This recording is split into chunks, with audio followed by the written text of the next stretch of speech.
Making a game on the scale of Halo takes hundreds of people with different skills, a singular vision, and time. Lots of time. But before a game reaches store shelves, the team must create thousands of assets that are tracked in 2-week deadlines we call sprints. 343 Industries invites you to join us on our journey, creating Halo 5 Guardians from the ground up, one painting, sound, and line of code at a time. This is the sprint.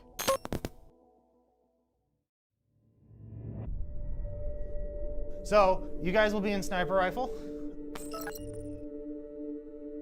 We have these 5 kits, so we'll set you down and each one of you can kind of make it your own home for the next week. You are the first people outside of like our internal like multiplayer team and design guys and stuff that will actually get to use Forge. We spent a lot of time going over controls and how we handle objects and how you place objects and move them. Say the word multi-select, by the way. Multi-select.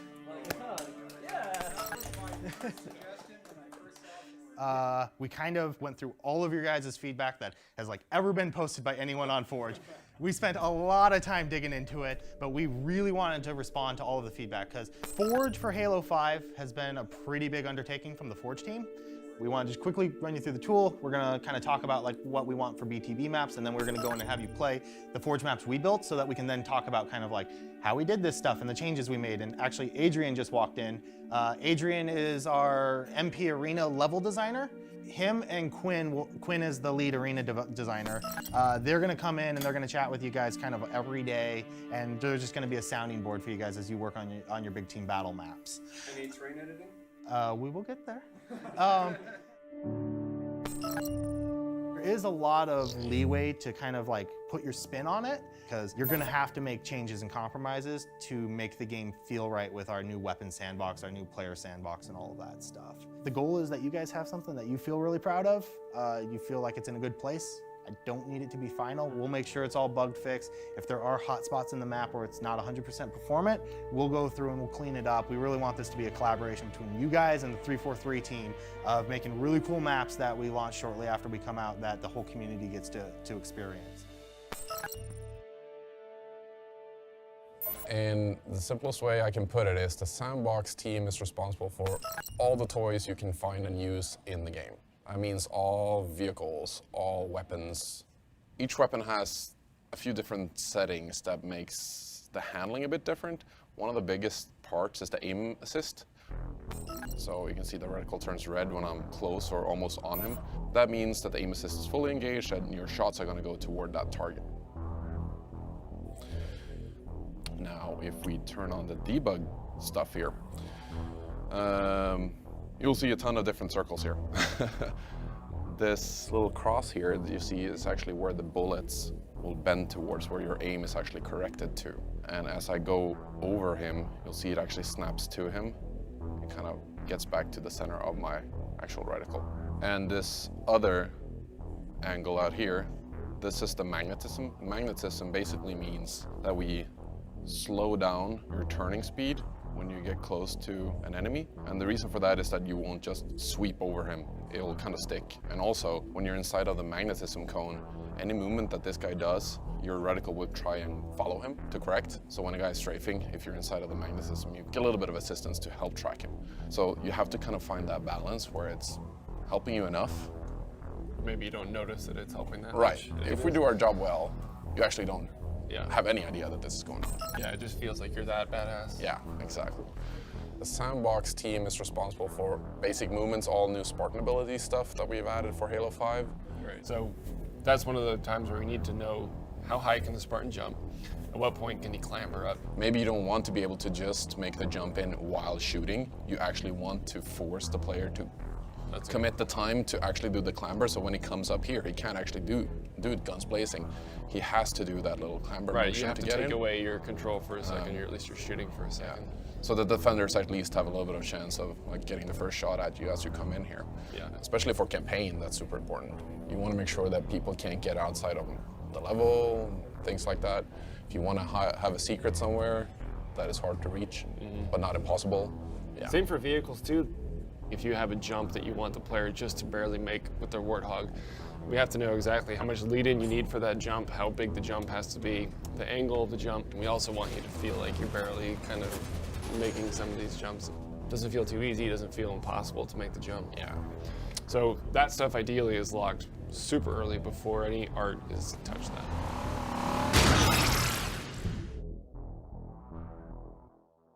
Anybody come up with a cheeky Forge name for their map yet? Mine's kind of resisting against its predecessor, so maybe antifreeze. That's a winner. It's day 4 of the cartographers being here. Adrian and I want to pop by and see if they need any help. Yeah, I just started experimenting with the terrain, and it's like not what I'm used to yet. But Because I think right now when you're going up this ramp here, your natural kind of tendency getting is a just lot to, of air. is just to go straight, and Right, you're right, getting right. air. So maybe if you can naturally lead the path of the vehicle, like up that ramp, and then kind of curve towards this piece, I think the more kind of natural it's going to feel. Are there any really chunky railings I can use here? Go to the cover pieces, actually. There's some really heavy, chunky cover pieces. So like there's the jersey kind of cover, which is Right. it's solid. It's not. Yeah, there's like that heavy Yeah. kind Oh, of. that'll look really cool for. Yeah, it's that construction feel. It's like they look like railings that you would have on Oh, the yeah. side of a road. Yeah, I like those guys. Yeah, I think they're really cool pieces. My goal, I hope I accomplish it, is to kind of blur the line between what a dev map is and what a Forge map is. It's your classic Halo 2 base map, right? It's all about movement and verticality with Halo. So I'm trying to bring all that into this one map. I'll sit here and just look at how ramps connect for hours. It's challenging, but it's really fun. There's constant puzzles and trying to figure out how players are going to think and move, and what's the incentive to go from this base to that structure. Players can scale the base, right? They come up from the back, they sprint to the top. They can take this main cannon. If they jump right away, they can make that really smooth. Then they can sprint and do the pro jump. So thrust, hold, grab it, grab this, and then they can go to this really exposed area and nose bomb towards the base. And then they can also do a second pro jump to get on top of the base from back here. Nailed it. And really, really mess people up, right? Of course, you can move across the map, not do all those crazy jumps too. But for players that really want to take advantage of the new Spartan features and all the verticality on the map, they can find ways to get really high. How do you watch the cinematic? Yeah. Yeah, that's incredible. That's why it's Forge. Hey, so I've been running a lot of logistics with people. 5 o'clock, we're going to be doing a playtest in the lab. I've invited all of the bigwigs like Holmes and Chris Lee and Tim Longo. So you guys are kind of free to continue working on your map, kind of get it as good as you can, try and get it ready for the playtest at 5.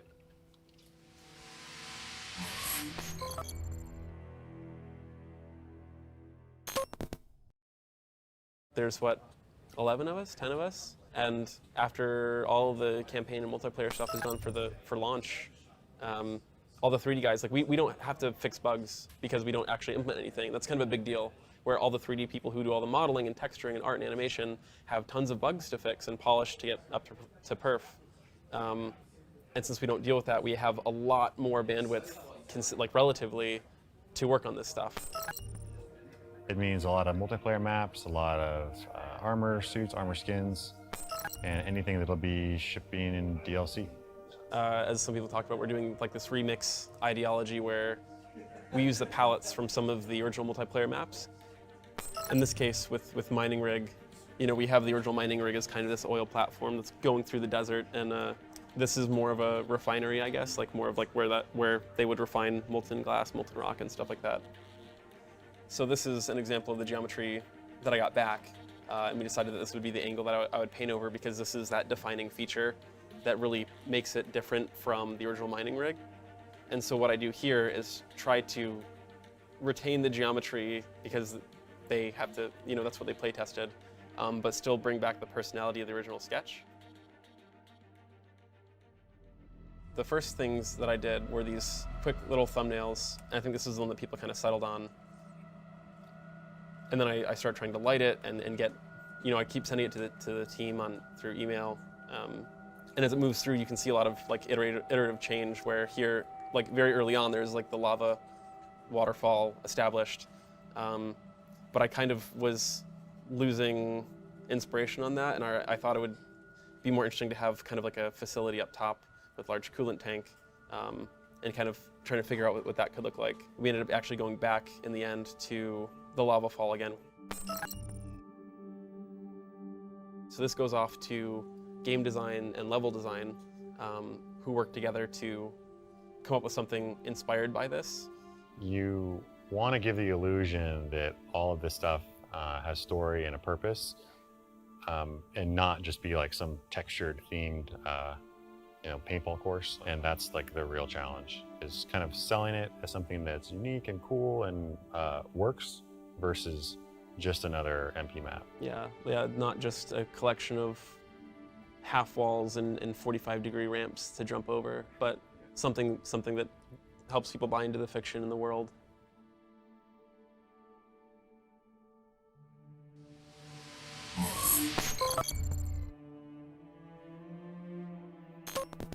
Let's go.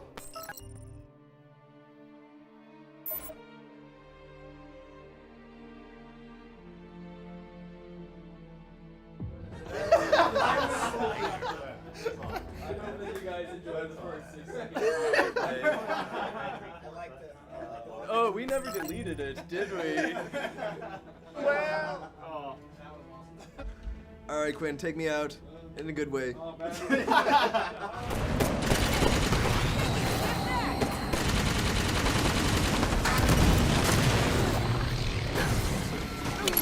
Heating doesn't help at all. What is going on? All right, we got to bring this back. Come play arena, bro. Or Hollick. Or Nick. Oh, there's got a sniper. Oh boy. Look at this goes. Oh boy. No, I got him. Oh boy.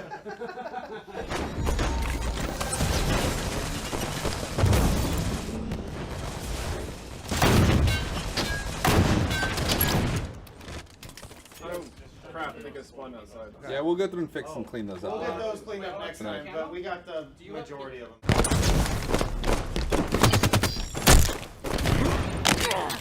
Yeah, so that is this gentleman's map. Can you guys just give him some feedback as we get the next map round out? Like, what do you guys think for size, scale, kind of what's going on? I wasn't sniping much. I was getting sniped, but Because Nick was playing. Yeah, exactly. Was he playing? Yeah. Where is that? Hi, Tim.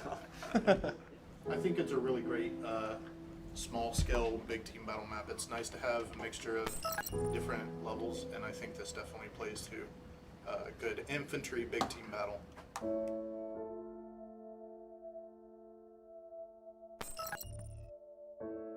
After all the cartographers left, it was our task to then go in and kind of refine the maps and get them ready to ship. We're calling this map Recurve, kind of a take on Longbow. There's a path up this way that's kind of more of an infantry-focused path, and it's like the upper path as well that leads into the center structure. So the sniper rifle, put in a very central location and also in an ideal location for the sniper rifle because it has pretty nice views along both sides of the map. It's one of those things where when you go on to different maps, you want to have areas that are like instantly recognizable and are good for callouts, Currently, this spot on the map is called Top Mid, but in all of our playtests, we kind of call this area the Sniper Lounge. The Whale. That's our call out for this section. Because people don't know what the MP pit is. But if we say the Whale, they instantly know. Even though, how could you not know where Quinn is? Should we pop one now, bro, to celebrate? Oh. Halo 5!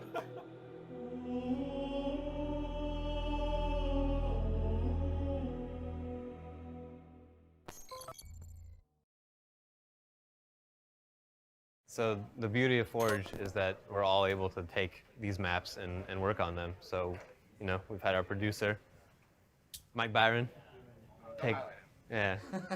So easy, even Mike can use it. Even a producer can use it. Cheers.